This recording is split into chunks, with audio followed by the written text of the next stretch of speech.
नमस्कार, मेरा नाम सत्यपाल है। मैंने इकोनॉमिक्स और मैथ में ग्रेजुएशन किया है तथा इंग्लिश में पोस्ट ग्रेजुएशन किया है। मैंने टीचिंग में एलिमेंट्री टीचर ट्रेनिंग किया है।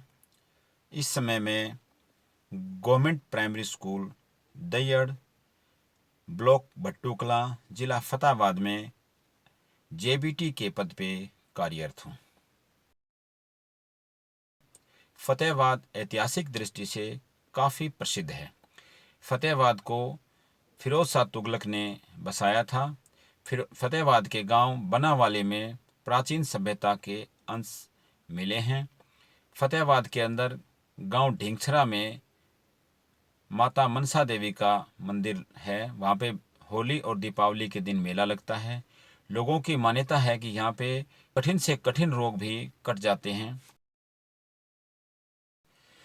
जब मैं यहाँ पे आया तो स्कूल के अंदर 132 छात्र संख्या थी तथा बच्चों को इंग्लिश और गणित पढ़ने में काफ़ी कठिनाई होती थी, क्योंकि ग्रामीण अंचल में इंग्लिश एक विदेशी भाषा के रूप में देखी जाती है और इंग्लिश का इतना प्रचलन नहीं होता है।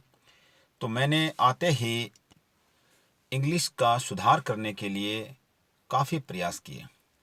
हरियाणा में जेबीटी टीचर को यानी कक्षा 1 से 5 तक के टीचर को एक क्लास के सभी विषय पढ़ाने पड़ते हैं। तो मुझे इंग्लिश, गणित, हिंदी और ईवीएस चारों विषय पढ़ाने होते थे। तो मैंने यहाँ पे सबसे पहले आते ही इंग्लिश और गणित को सुधार करने के लिए काफ़ी प्रयास किए। तो जब मैं करता था तो काफ़ी एक्सपेंसिव होता था। कोई टीएलएम लेके आए या कोई इंस्ट्रूमेंट लेकर के आए तो काफ़ी महंगा होता था। बच्चे बोलना बिल्कुल भी नहीं पसंद करते थे।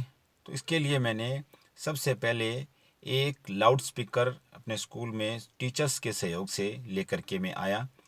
प्रार्थना में बच्चों से एक्टिविटी करवानी शुरू की, लेकिन फिर भी बच्चे एक एक्टिविटी कर लेते थे तो दूसरी नहीं कर पाते थे। फिर कक्षा के अंदर जब हम करवाते थे तो टीएलएम वगैरह बहुत महंगा होता था। उस टीएलएम का खर्चा इतना होता था कि हम उसको वहन करने में सक्षम नहीं थे। फिर मुझे ZIIEI श्री अरविंदो सोसाइटी के द्वारा एक प्रशिक्षण मिला। फतेहाबाद ज़िले में कुछ टीचर्स को मिला था, लेकिन बट्टू ब्लॉक के अंदर केवल मुझे इसका सौभाग्य मिला।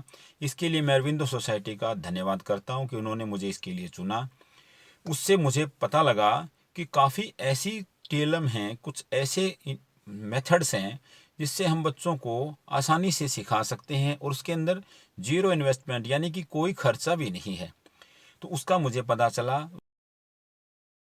इनोवेटिव पाठशाला के बारे में पता चला, जो कि एक ऐप है जो बच्चे और टीचर उसको प्रयोग कर सकते हैं। तो मैंने उस इनोवेटिव पाठशाला को यूज़ किया और उसको डाउनलोड करके जब उसको देखा तो उसके अंदर सभी कंटेंट इजीली अवेलेबल हो जाते हैं। कोई भी कक्षा का हो, कोई भी विषय का हो, कोई बोर्ड का हो। तो मुझे इसका काफ़ी फ़ायदा मिला। इस ऐप के माध्यम से हम अपने आइडियाज़ शेयर कर सकते हैं, दूसरों के आइडियाज़ को ले सकते हैं। जब हमें कोई दिक्कत होती थी तो हमारे अरविंदो सोसाइटी के श्री मंजीत सर हैं, उनसे हम बात करते थे तो वो हमारे आइडियाज़ को और इम्प्रूव करने में हमारी मदद करते थे। जब हम कोई भी आइडियाज़ उनसे ले लेते थे तो उसको हम क्लास में उतार सकते थे, बच्चों के साथ प्रयोग कर सकते थे। और हमारे पास कोई आइडियाज़ होते थे हम उनको बताते थे तो हमें उसको और अच्छे से उसको प्रयोग करने के तरीके हमें बताते थे। इस तरह से मुझे अरविंदो सोसाइटी को ज्वाइन करने से बहुत लाभ हुआ। इसके अंदर कुछ ऐसे गेम्स मिले जो मैथ में बहुत ही कारगर हैं, जैसे सांप सीढ़ी का गेम, कॉन्सेप्ट मेथड का game, grid game. Grid game खासकर पुनरावृत्ति के लिए था। और भी काफ़ी इसमें थे, जैसे तंबोला था। इस तरह से मैं कह सकता हूँ कि अरविंदो सोसाइटी का जो प्रोग्राम है ZIIEI का, ये बहुत ही कारगर है। इसको हर टीचर को अपनाना चाहिए और मैं समझता हूँ कि ये अरविंदो सोसाइटी का जो कार्य है ये काबिल तारीफ़ है।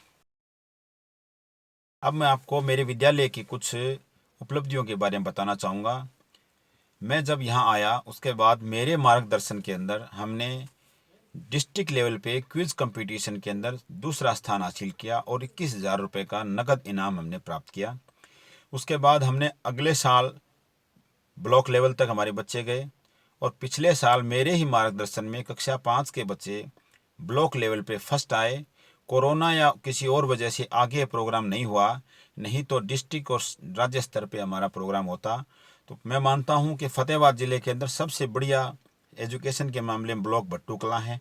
और भट्टू कलां में प्रथम आना मीन्स ज़िले में भी इसकी कुछ ना कुछ पोजीशन ज़रूर होती। हमारी तैयारी अच्छी थी। मेरे ही तैयारी में मार्गदर्शन में मेरा एक बच्चा नवोदय स्कूल में गया है, जबकि मेरे स्कूल की पृष्ठभूमि ऐसी है कि पिछले 10 साल में भी कोई नवोदय में सिलेक्शन नहीं हुआ है। पहली बार मेरी कक्षा का एक बच्चा नवोदय में गया है और मैं मानता हूँ कि वेटिंग में भी 1 2 या 3 बच्चे हैं जो बिल्कुल नज़दीक हैं, उनके में से भी किसी 1 या 2 बच्चे का सिलेक्शन उसके अंदर हो सकता है। तो मैं मानता हूँ कि मेरी स्कूल की उपलब्धि काफ़ी अच्छी है। संख्या के मामले में मेरा स्कूल में जब मैं आया था आज से 3 साल 4 साल पहले, तो यहाँ पे 132 की छात्र संख्या थी, आज 172 है। यानी लगभग 25% से ज़्यादा की हमने बढ़ोतरी की है। स्कूल में काफ़ी सुधार हुए हैं। तो मैं ये मानता हूँ कि सब उपलब्धियों को देखते हुए कि मेरी पाठशाला जिला स्तर पर रोल मॉडल के रूप में ज़रूर देखी जानी चाहिए। धन्यवाद अरविंदो सोसाइटी, धन्यवाद मंजीत सर।